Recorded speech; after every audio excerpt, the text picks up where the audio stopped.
You're watching Auto Detailing and Protection. Today we have an exciting detailing video for you. In today's video, we're going to be discussing the science behind all the chemicals used on the car. So when you get a car and it's in a really bad shape, how do you address certain issues?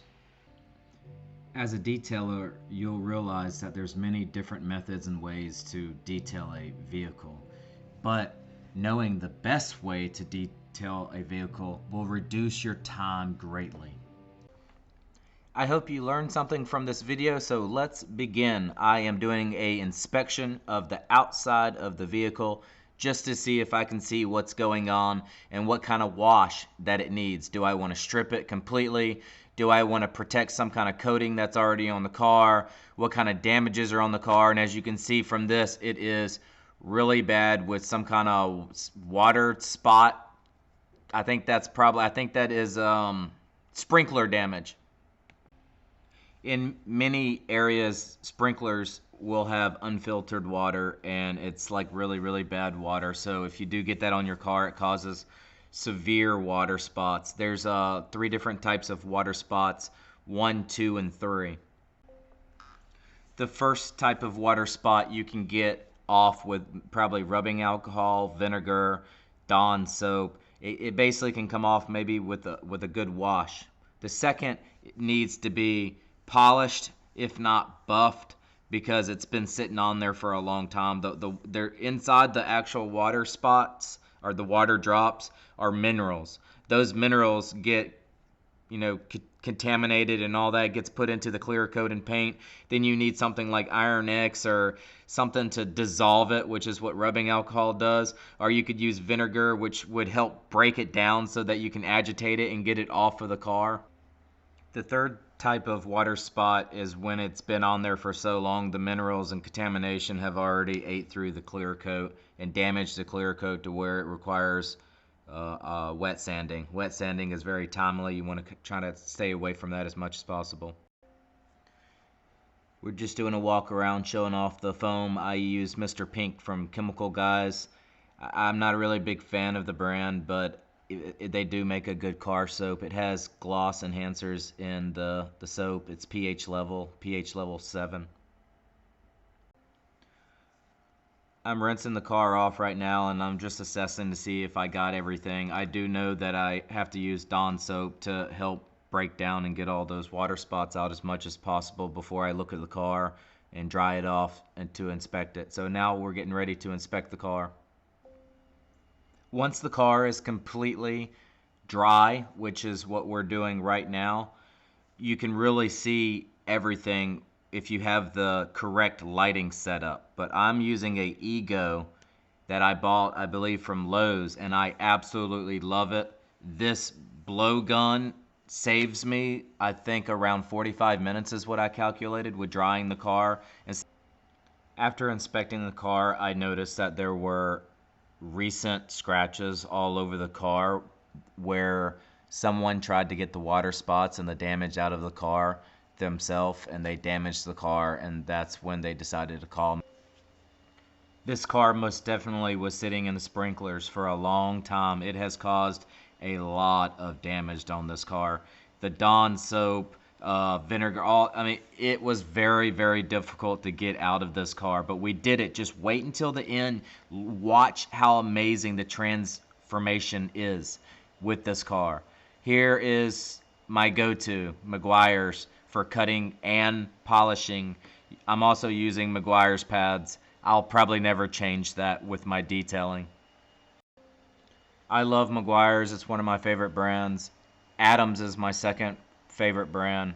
Anyways, here we go. I'm using the Rupees Mark 21 buffer, a DA buffer, which I absolutely love. I have had it over 10 years, 5 or 10 years. I can't remember. I have them all. I have the 3-inch, the 1-inch, the 6-inch, the 5. I have all of the Rupees products. And if you haven't noticed yet, I'm about to do a buffing / polishing of the car, but it's not 100% spending a full day on it. It's doing it really fast just to get the the markings out of the clear coat and make it look normal again. If you're a beginner detailer, I highly recommend for you to buy a eco meter so that you can measure the clear coat and paint thickness levels of the car so you don't burn through people's paints when you're buffing and polishing. I've seen it done many times because people don't take the time to measure to see how much clear coat is on the car for them to actually buff and polish. With this machine, you can actually see it on the computer of how deep you can go. So if you're wet sanding specifically, you know how much you can actually wet sand to get a scratch out before burning through the clear coat and touching the paint. The setting on my current Rupees Mark 21, I'd typically stay around 4. I think that means RPMs, 4,000 RPMs. It goes up to 6. 5 and 6 is where you tend to splatter your chemical all over the car, and it doesn't really do a lot more than just staying at 4 to keep everything nice and pretty. It does basically the same job. It gets the scratches out. It might be a little tiny bit slower, but trust me, you don't want to have to rewash the whole entire car after buffing one scratch out. This detail's main focus is to help get the stage 2 water spot damage off of the car, which does require polishing the car. I did not upcharge anything extra for doing this, but I typically don't have to polish the entire car on a normal detail. When buffing and polishing, use the S pattern.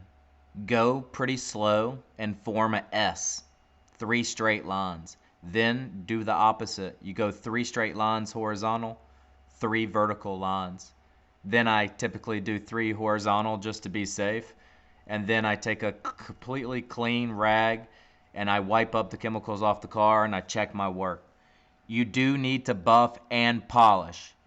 I'm not a big fan of the chemicals that are mixed between it buffs and it gets the scratch out and it polishes at the same time, because that's kind of like saying I'm selling you a cleaner that when you get done, check your work. Always check your work. For every car I detail, I probably do over 10 inspections of the whole entire car. And I also inspect it with the client when they drop the car off and pick the car up, so they know, what's wrong with the car, what I'm going to do, what my methods are. They understand everything, and then at the very end, you get to see the car transform. Look at the transformation. Also protects. You can't clean and protect at the same time. It's kind of impossible. It doesn't do as good of a job. So buff with a buffing pad, polish with a polishing pad. The benefits of having a regular detail to your car, it really enhances your car's resale value. It helps protect your car's finish so you can keep that shine year round. It promotes a healthier driving environment, and it saves you a lot of money in the long run because it keeps the maintenance a lot easier on the outside of the car, just maintaining it overall. A normal detail will always include a exterior wash and dry, maybe a clay bar treatment, paint correction and protection, interior cleaning, waxing, polishing. How often should you get a detail? That's probably going to be recommended once a year, most likely. If you kept up with the video this long, I'm going to give you some really good pro tips. Here we go. Car detailing is not just about making your vehicle look shiny and clean. It involves a scientific approach. You need to figure out what the methods and approaches to the car that you're working on. And then when you identify the scientific approach, you have to kind of combine various techniques and products to achieve the best possible results. The best results that I've been able to achieve is because I put a really big importance on surface preparation. It's all about prepping the surface before you begin coating and working and just getting that fine finish of the detail. When you get into the techniques and products that you used in car detailing, it's very crucial to understand the importance of surface preparation. The first step in any detailing process is to clean the exterior and interior surfaces before putting any kind of coating and protection on it. This means that you need to remove the dirt, the grime, the contaminants, and anything that will hinder the effectiveness of the coating and protection that you're trying to put on. One thing that helps you prep the surface is polishing and paint correction. This is one technique used in car detailing, and it helps remove any imperfection of the paint, swirl marks, scratches, oxidation that might be on the paint surface. Now, when I say paint surface, it's most likely on the clear coat. It involves using some type of abrasive compound and polishing pad to restore the paint's clarity and As a detailer, you need to know what the chemicals do and what they are before using them. Typically, every chemical is based on a pH level. Finding the correct pH level to achieve the correct outcome of what you're trying to do with a car detail is crucial. There are a lot of different types of pH chemicals that you can use. You can use sulfents, you can use rust removals, oxidation removals, and stuff. I'll break down a few real fast. Emulsifiers and solvents, dissolving stubborn contaminants. When you have contaminants on the car, you want to use emulsifiers and solvent chemicals to break up the oil from the water, the tar, or whatever might be on the car. Next, you have oxidation and rust removal chemicals. Oxidation and rust can distract from the appearance of the vehicle, and if you use the correct chemical, you can remove the rust off of stainless steel, for example, and then put some type of primer or paint over it to prevent the rust in the... Everything that we've talked about so far leads us up to the very finishing touches of the detail. The very last crucial steps of the detail. You've worked all day and here it is. You have smear marks all over the car. Well, anyways, having the best finishing touches and using the correct methods go beyond removing imperfections, polishing, compounds. But the finishing touches give you the ability to enhance the gloss and depth of vehicle paint. These products, like I like to use Graphene's detail spray from Adams. These products contain special additives that provide optical clarity and depth and rich and shine. A lot of people still use wax because of that.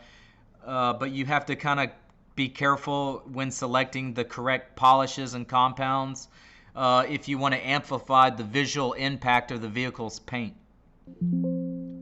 I like to use chemicals on the exterior car that protect the car from UV rays, because if I could protect the clear coat from getting attacked from the sun, it will make it last a lot longer, the condition of the clear coat. More things that I do during my detail is I try to prevent oxidation and corrosion. Everything, because I'm trying to do such a good job and keep the clients coming back. Well, if the clients keep coming back, I can make maintenance a lot easier for myself if I just put in all the hard work in the very beginning, first detail. That's why I kind of charge a little bit more up front, and then when the clients keep coming back, we get on a schedule for a little bit cheaper route. I've been detailing for many, many years now, and the science of auto detailing has been a experience. You get to explore a lot of different chemicals and techniques to solve problems outside and inside of your car. I really believe that if you understand the chemistry of everything, you can use better techniques and methods on your future details. For many years now, I always thought that I had the best methods, and then somebody shows me something, I watch somebody do it, or I gradually start using a different type of device or something like that, and then I've reduced my time like 45 minutes, and time is very crucial. A couple examples would be that I just recently started using chemicals on the rims, and I bought a blow gun to dry the car off, and just Just that blowgun by itself saves me 45 minutes. The little bit of chemicals during the wash saves me a lot of time from not scrubbing on the rims and stuff. When you're doing paint corrections and you're using abrasive compounds, you really should use a small device like I have. I use it to measure the clear coat, so I know how much clear coat I have, how much clear coat I'm using when I'm using abrasive compounds and pads, and I'm taking a thin layer off of the clear coat. I want to just make sure that there's something there and something left behind so I don't damage and burn through the paint. Other than all of that, I tried to make the video a little bit more informative. I hope you really enjoyed it, and I hope you keep watching. Like the video, subscribe it if you want more. Tell me what you want to see, tell me what you want to hear, and let me know if you have any questions about running a car detailing business or the detail itself. Thank you. I hope everybody has a good day. Bye.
Please like and subscribe to the video. Thank you so much.